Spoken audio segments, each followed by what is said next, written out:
Ayokong bumangon. Howdy mga human beings. So, ngayon yung araw ng shooting ng TV commercial. And kakagising ko lang 3:30 yung pick up. 2:50 na. So, hindi ko alam kung bakit nandito pa ako at kaharap ko kayo. What? Mabilisan na to. Samahan niyo ako today para sa behind the scenes ng TV commercial. Habang hinihintay yung service, outfit check. Let's go. Papunta na kami sa kanto kasi andun na daw yung service. Wala lang.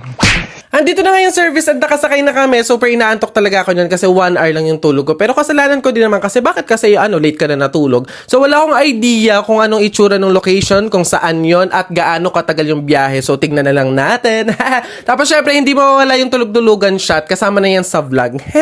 So wakas dumating na din kami dito sa location. Dito yan siya sa Paco, Manila. So hindi ako familiar. Wala akong idea kasi nga first time lang namin dito mag-shoot ng TVC. Pero yeah, dito magaganap yung aming TV commercial shooting day, pang day 2 na to kasi yung day 1 hindi naman ako e-ere doon kaya sa day 2 ako malamang pupunta. So para siyang sinaunang bahay pero malaki tapos malawak siya, para na nga siyang mansion sa akin. Tapos feeling ko madami na din nag-shoot dito na commercial, movies and series. Hello po, morning po. Kasi Torang Pang naman, super documentation. So buong araw, ito yung magiging holding area namin kasama yung iba pang talent, hair and makeup, pati yung wardrobe team. Speaking of wardrobe, ayan, naka-ready na sila, halera na sila dyan. Ito yung approved na susuotin namin ngayong commercial. Nire-ready na din nila yung setup, yung pinaka-background or bahay namin sa commercial. Ito mandatory na talaga sa akin to. Kahit nakahilamos na ako bago umalis ng bahay, kailangan ko pa rin maghilamos bago make-upan kasi syempre oily yung mukha ko. Para pag may make-upan tayo, fresh lang. Then nagpalit na din ako ng approved na wardrobe na susutin ko for this TV commercial. So ganun pa din gaya ng mga nauna naming commercial. May inner t-shirt sa loob, may sando jersey, sando short, all in all, jersey siya. Ang nilook forward sa mga TV commercial ang pagkain. So eto yung breakfast namin bago kami mag-work para syempre busog, mataas ang energy at maganda ang execution.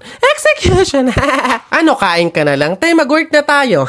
So ayun, hair and makeup na. Yung look lang namin dito, very skin lang dapat, very balat. Kumbaga kung ano yung natural namin na physical, yung dapat yung lalabas sa screen. Here's the final look. Habang hindi pa kami tinatawag ni direct, standby muna kami dito, kwentuhan, chikahan, at malapit na mag-start yung shooting nyo kapag kinakabitan ka na ng lapel sa kuyo ko. Charing lang. So yeah, kinakabahan ako pero excited kasi nga, syempre ito yung gusto kong work, ang humarap sa camera. So anong kasunod? Puro kadadasel. Malamang mag-work na kayo. So nag-start na kami mag-shoot. So ganun lang din naman, gaya ng sinasabi ko sa'yo, iba't ibang shot pa din, iba't ibang angle, kung ano lang yung nasa storyboard, yun yung isi-shoot namin. Pero syempre, depende pa rin kay Derek kung ano yung gusto niyang baguhin, kung ano yung mas better pa, ganun.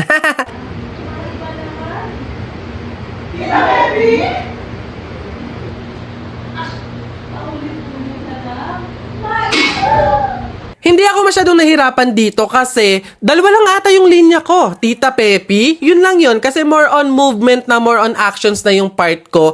Mas challenging or mas effort pa yung mga nauna naming commercial. Kaya basic na lang sa akin to. Wag niyo ko intindihin, carry na to. Siyempre, ang hinihintay na pagkain ay muling dumating after ng mga unang eksena ay tanghalian na. So, ito yung aming food ngayong lunch. And sobrang nag-enjoy talaga kami. Ang sarap na naman ng pagkain. Nabuhayan, nagkaroon na naman kami ng energy. So habang nakain kami, habang nagla-lunch kami, ganun lang naman, kwentuhan, harutan, kulitan, chismisan, lahat ng pwede pag-usapan habang nakain. Yun lang, wala na bang ibang pwede pang sabihin? Shucks! After kumain, inaantok siya. Hindi pwede ito, magtrabaho ka. So may time na ang tagal ng standby namin, kaya may time pa kaming matulog, magpahinga, at kung ano man pwede namin gawin.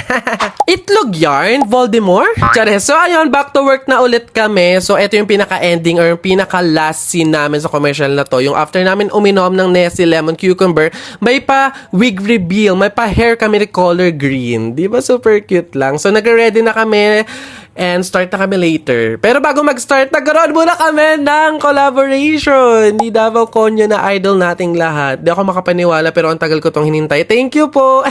So ayun, nag-start na nga yung pag-shoot namin dito sa last scene or yung pinaka-ending namin dito sa commercial. Yun nga may pa-wig reveal, yung may pa-hair kami na color green after uminom ng Nestle Lemon Cucumber. So ayoko kasing ikwento talaga yung scene by scene or step by the step kasi gusto ko kayo talaga yung mismong makapanood ng commercial. And wag kayong magulat ha kasi 15 to 30 seconds seconds, pero yung inihaba ng pag-shoot, yung pagproseso, buong araw siya talaga kinuhanan. Kaya dapat deserve nyo talagang isupport to. So yung ginawa lang namin dito, more on inom, tawanan, kulitan, reactions, movement, yun lang yun. 3, 2, 1, and action! Yes, the bottom, let's go! After nun is nagkaroon muna ng ganito. O, di ba? Hindi ko makwento. Kasi wala akong idea. Hindi ko alam kung anong tawag dito. Pero ano siya, yung mga script, yung mga lines namin sa commercial is nire-record nila through audio. Wala kang pakialam. Hindi lahat alam natin. Kaya wag kang judger dyan. And then, pinakihintay naming lahat ang... Pack up na tayo. Ganito ang itsura ng pack up. Pack up.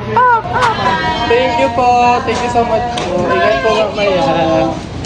Mamaya? Ingat po mamaya. Sige, bukas. Thank you po. Thank you po. Thank you po.